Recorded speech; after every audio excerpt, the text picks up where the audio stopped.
My name is Melanie Potock, and this is Mondays with Coach Mel. And we're going to be talking about 4 reasons why your kids won't eat vegetables. And when I say your kids, I'm speaking to the audience of parents, but also professionals. We have a lot of speech language pathologists and occupational therapists, registered dietitians, pediatricians, who all join these Mondays with Coach Mel events so that we can get together and brainstorm with parents and give them ideas on how to help their kids eat more healthy foods, especially vegetables, and that's what we're going to be talking about tonight. So there are a lot of different reasons why kids don't eat vegetables, and a lot of it depends on the kid, the family, the food culture they've been exposed to, but it can also focus on 4 main points, and that's what I'm going to share with you tonight. So the first one is your kiddo has trouble with his sensory system.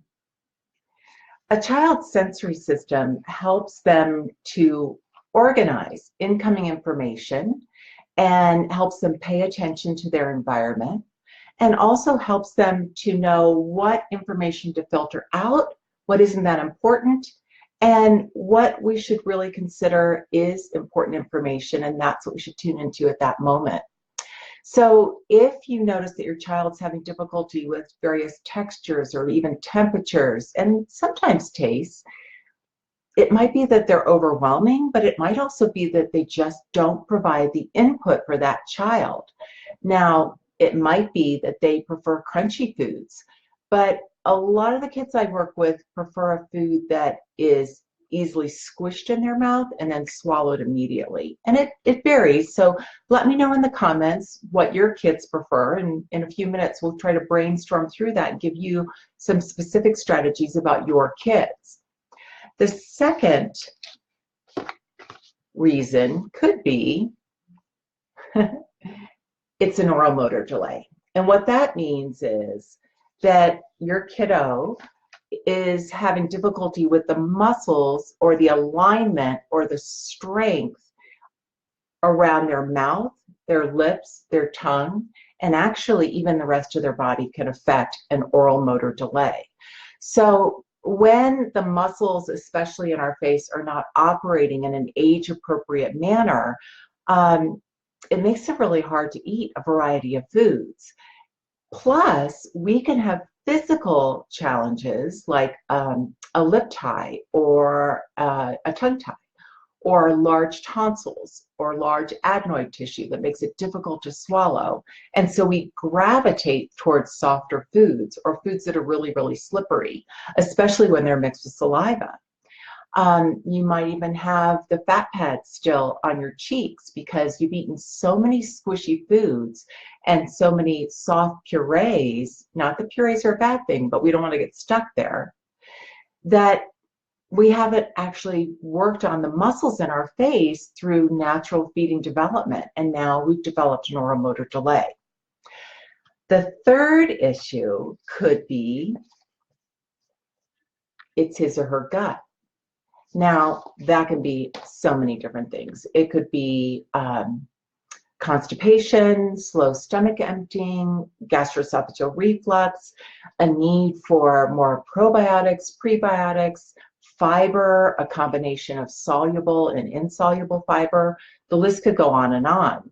But the main thing to focus on is that when we have gut issues, especially as children, we fill our bellies because we're hungry, not because we love food. So those kids will go quite a long time and until they're so hungry they have to eat, even though it hurts. Does that make sense?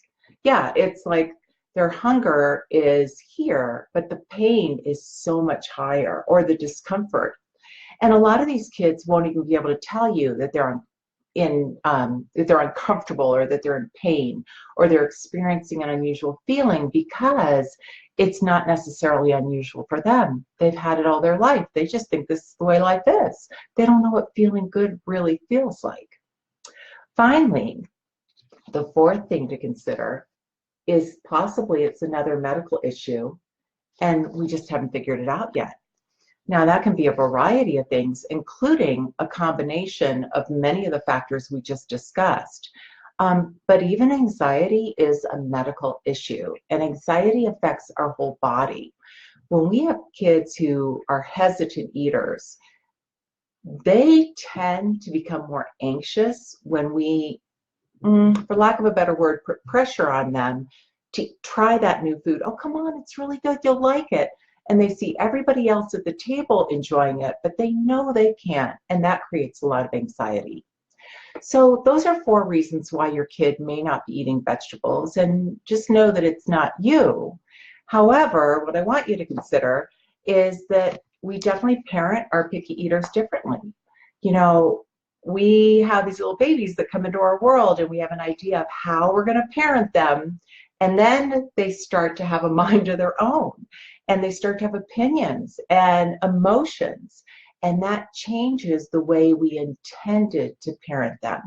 So yes, parenting comes into play, but it really has more to do with the 4 factors that we just discussed. Let's talk a little bit, though, about how you can parent these kids differently so that whether they're in feeding therapy or not, depending on where they are in the spectrum of picky eating, you can help them begin to enjoy trying new foods. I was reading a Smithsonian Magazine article the other day, and they were reiterating the fact that we've all heard before, that the more times you try a new food, the more you will learn to like it.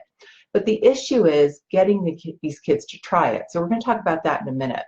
But the interesting thing that they were stating in the Smithsonian is that this effect of having to try things over and over has actually been shown to be true for not just food, but actually for learning various types of music and learning to enjoy various types of music. It's probably why I'm not a big rapper fan, but if I listened to it more, I'd probably learn to get into it and figure it out.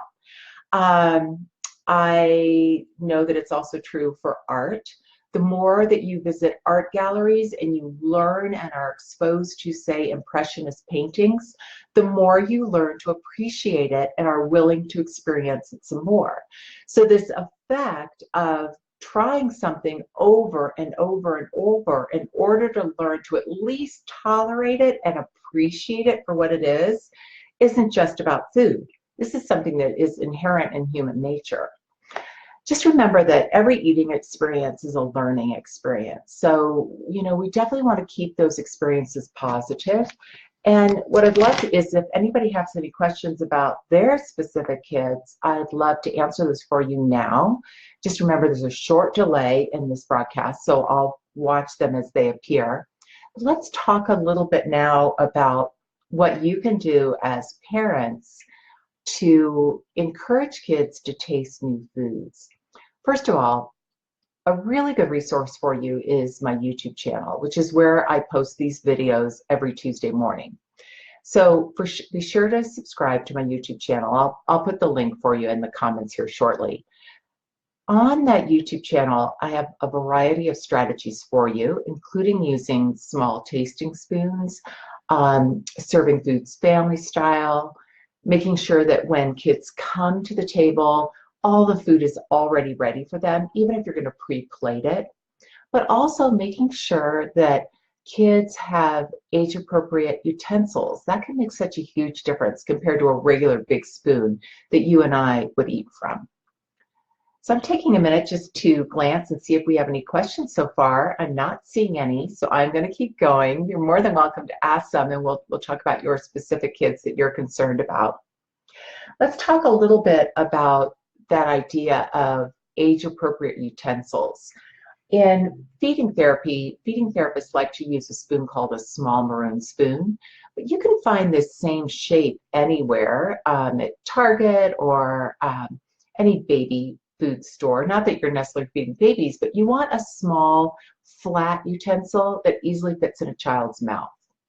Now, when it comes to eating vegetables, you might consider doing something like blanching the vegetable or steaming it or roasting it, presenting that same vegetable, let's say it's carrots, in a variety of different ways. Because then what you're doing is exposing that child to vegetables repeatedly over and over and over versus just a baby carrot stick on its plate all the time. That gets kind of old. You know, kids want to experience vegetables in a variety of ways, and as long as it's presented in a fun and exciting and kid-friendly way, then it usually goes over pretty well. Now, if they're not really ready to taste it, it might be that they need to just interact with it some more. So as I often talk about in Mondays with Coach Mel, I have a new book out, Adventures in Veggie Land, and it will walk you through 20 different vegetables and 5 different ways that you can expose your child to that vegetable, either through an activity or a simple recipe, or even some science experiments are in here. So I hope you'll take a look at that. I'm seeing questions popping up now, so I'm going to take a break here just to look. Leslie asked, raw versus cooked veggies? My kiddo prefers raw. Should I be encouraging more cooked veggies or just be happy he likes raw? Well, Leslie, it's a great question. You want him to eventually learn to eat a variety of vegetables because you can't get raw vegetables everywhere you go. So my suggestion would be to start with raw and then move to blanched vegetables. So you're just going to take those same raw vegetables, chop them up into, finger-sized pieces, put them in some boiling water, 4 or 5 pieces of broccoli, not a lot. Throw them into the boiling water until they're fork tender, but they're still bright green and they still have that crunch. Scoop them out, put them in an ice bath right away, and then pat them dry, and you can keep them in a Ziploc bag in the refrigerator. What that blanching does is it still gives the kids the crunch, but you're slowly working your way to roasted or steamed veggies. Especially if you start with them in the refrigerator, then they're nice and cold, just like the ones he's expecting raw. So I think you have a really good question there, and that would be the way that you want to transition to eventually cooked. Maria says that she purchased Adventures in Veggie Land, and she likes the idea of the crunch contest with celery. I used this idea on an extremely picky eater. She actually took a bite of celery and then wouldn't take another bite. How do you encourage a child to keep on trying a food even though they didn't like it, or try it again in another session? Wonderful question. Okay, first of all, let's explain the crunching game. What I do is I just grab my phone and I'll record the child taking a crunch. Just like you're making a text message with your voice, right? Any sort of voice recording. And you'll see the sound meter go up and down. And you can show who has the loudest crunch. Or if you want, just download an app for decibels and it'll read exactly how many decibels that kid is making. So you can have that sort of contest. So Maria, with that particular child, let me give you 2 or 3 ideas. You definitely could encourage her by having a crunching contest, and make sure you can't crunch quite as loud, or make sure you crunch a little bit louder, and encourage her to take another bite. Now remember, this isn't about chewing yet. It's definitely not about swallowing. It's about crunching. So when they take a crunch of that carrot, it's fine for her to put it on the plate and get another piece and crunch again. Then when it comes to another session, if you feel like that crunching contest is kind of worn off in terms of fun, you might also just remind her, remember when we had that crunching contest? Let's see if we can crunch and who can get the bigger bite. And then you really want to encourage her to take it out and see who has the bigger bite. Maybe set up some tokens and give her a point or a card or something like that. And whoever gets the most tokens at the end wins a prize. You could take it a next step further, and then I'll move on to another question here in a minute, where if you're encouraging her to take a bite, is maybe this time she holds it in her teeth and she doesn't crunch it until a timer goes off. So some sort of timer that has a fun sound at the end, or play musical crunching like musical chairs. So when the music stops is when you crunch and you pull the piece out. And the first person to crunch and pull the piece out wins that next phase of musical crunching. So you can adapt this in all sorts of ways so the kids are always having fun. Ashley says, do you recommend presenting the same vegetable over and over, several meals in a row, or several days in a row? Another good question. We don't want to get sick of it. You know, if you and I saw baby carrots on our plate every single meal, we'd be kind of tired of it. On the other hand, we also don't want it to show up every single night for dinner because there's those darn baby carrots again. When I say expose over and over, the research shows that kids need to have interaction with vegetables around 15 times, not to love it, but just to enhance the acceptance of it. So you can see where this takes, it could take 2 or 3 months before finally that kid is really interested in that vegetable. And that's why I want to see them exposed to a variety of recipes, a variety of roasting and steaming and blanching that same vegetable. Meanwhile, you're also going to expose them to a lot of other vegetables as well. Let's see what other questions we have here. Nothing yet. Super. These are very, very good questions, though. You know, I think one of the things to keep in mind is that kids have good days and they have bad days when it comes to trying new foods. And a lot of that depends on their sensory system. We're all like that. You know, many of us have better days when we're feeling really athletic and really coordinated, or the tag on the back of our shirt doesn't bother us at all. And other days, like, get this thing off my shirt. We all have different sensory experiences depending on how organized our sensory system is on that particular day. So I want everybody to keep that in mind. And if your kid just doesn't seem to be progressing on that particular day, just stay there for a little while. You know, over the course of, I don't know, 4 or 5 days, keep exposing them and exploring new foods and just see if you can't get over that hump without pushing too hard. Still, by presenting all these different activities, you are providing those positive food experiences that will help them get over that hump. I'm not seeing any more questions, so I think what we might do, we'll give it 1 more minute in case somebody's typing because there's a short delay, but I think I'm just going to mention one other thing and then we might say goodnight. If you're not already familiar, I launched my brand new course this morning. It's called Pediatric Nutrition for Parents and Professionals, What You Need to Know for Kids 6 months to 6 years. And we had over 200 people take the course today, get it started. You have 30 days to watch the 2 hours of information that we teach with my pal, Sarah Moran, who is with Sarah Moran Nutrition. As a speech-language pathologist, I get absolutely no education in nutrition in graduate school and very little once we're in the workforce. Now, I'm not a registered dietitian, but definitely a lot of the information that I share with parents has some overlap with what a nutritionist and registered dietitian knows about pediatric nutrition. So I want to be respectful of the fact that they have their scope of practice and I have mine, but I need to at least know enough that I don't cause any harm, and that I understand how much milk a child should be having, how much iron, and why is that even important, etc. So that's what that 2-hour course is all about, and you can always find that on my website, melaniepotock.com, or mymunchbug.com is the exact same one. Now, Cassandra's asking us a question. She says, what if your child has avoidant restricted food intake disorder and can't even be exposed to a new vegetable or foods, or a child who has a wide variety in their diet but has a high caloric need? Okay, 2 totally different questions. So let's address ARFID, or avoidant restricted food intake disorder, first.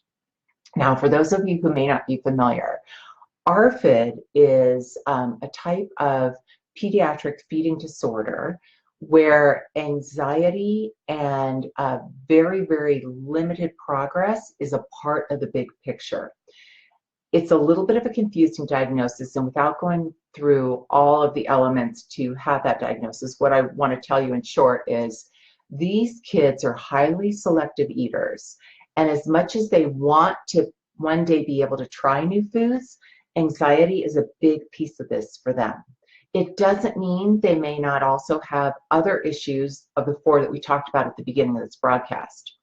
So, Cassandra, if you have a child with ARFID who can't even be exposed to new vegetables, you want to think about everything in terms of climbing a ladder. So let's say as we climb our ladder, this rung up here is I can cook with my mom and dad in the kitchen. And if your child can't yet do that, it creates too much anxiety, then you want to think about what would be a little bit easier. Maybe that child could help you unpack the groceries. Maybe they could help you pick out new vegetables at the grocery store or the farmer's market. Maybe they could help you even as you go through Costco and just hold on to that little sample. That is great. That's a step in the right direction. Once they start to do well with that, then progress to, sweetheart, can you help me wash these beets tonight? Or give them a child-safe glove and let them grate the beets for the salad you're going to be making. Nothing to do with eating, just starting to interact with the vegetables. That's how we make friends with vegetables. And to address your other question, a child who has a wide variety in their diet but has a high caloric need. So that's really a medical issue, and it depends on that medical team and what types of food they would want that child to eat. But I think what you're asking me is, I want to make sure I'm not ignoring vegetables, because a lot of vegetables are not that high in calories. You still want to expose that child to a variety of vegetables, and let's just say, because you're mentioning has a wide variety, that kiddo tends to eat a lot of broccoli, a lot of steamed broccoli, and fill up on that, and maybe that's only 100 calories. I would reduce the portion of broccoli on their plate, and definitely make sure there are other foods on their plate that are higher in calories. Doesn't mean they can't have more broccoli, but you don't want to put so much variety on their plate that they don't see the other foods that they need to eat in order to gain that weight. If you watched my last Mondays with Coach Mel, and it's on my YouTube channel, you'll see that I have 5 ways to boost a child's calories when they have that need for additional calories. I'll post that one in the comments here for you shortly, so you can watch that as well. Allison says, do you recommend that parents not praise kids for what they've eaten? I want to avoid creating a situation in which my 2-year-old daughter refuses to eat something in order to control things. You're right, Allison. I actually recommend that we don't praise kids for eating. We don't want to become part of the empty plate club. Step aside for a minute and think about me and feeding therapy, though. I go into those homes, these kids are eating 4 or 5 foods, and they know that Coach Mel is coming to help them learn to eat a variety of foods. So I'm their food coach. They know we're going to practice that, and we do food games in order to learn to eat a variety of foods. So that's a little bit different. In that situation, I'm definitely going to be honest with them and talk to them and say, wow, you're amazing. Look at our list. You have already learned how to eat 5 new vegetables. Or, wow, I know you've been working really hard on learning to chew broccoli. You ate that whole piece of broccoli today. But that's a little bit different because we're working on specific tasks, almost like I'm a gymnastics coach and I'm praising them for learning to do a handstand, okay? But I'm not praising them for playing per se. Well, just like we don't praise our kids for playing, we don't praise our kids at the dinner table for eating, because it will turn into a control situation. Instead, what you want to do is you can be very subtle about it. If you notice your child is picking up a new vegetable and eating it, make sure you turn to them and give them some attention, but it has nothing to do with the food. By giving them some attention, let's say the child starts to eat those grated beets we talked about, and you're kind of shocked, like, oh my God, she's actually eating that. Don't say anything, but turn to her and say, I thought that was so funny today when you were giggling with your friend about that television show. There was a funny joke on Sesame Street today. What was that joke? Whatever it happens to be. Or if it's an older child, it might be, I was telling your father that is so cool how you learned to do that handstand in gym class today. How do you do that? Like, how do you get your shoulders so strong? In other words, give them some attention right after you see the target behavior, which in your head is, oh my goodness, she's eating beets. That's the behavior I want to reinforce. When we give our children attention after a specific behavior and we don't make it obvious or shine a spotlight on it, it actually reinforces that behavior. So it's just a little secret from a feeding therapist. All righty, I'm going to just double check here that there aren't any more comments that I may have missed. I think that might be it. So thank you so much for tuning in. I'll download this onto my YouTube channel, and it'll be on my Facebook page as well in just a few minutes. And be sure to share these with your friends on Facebook.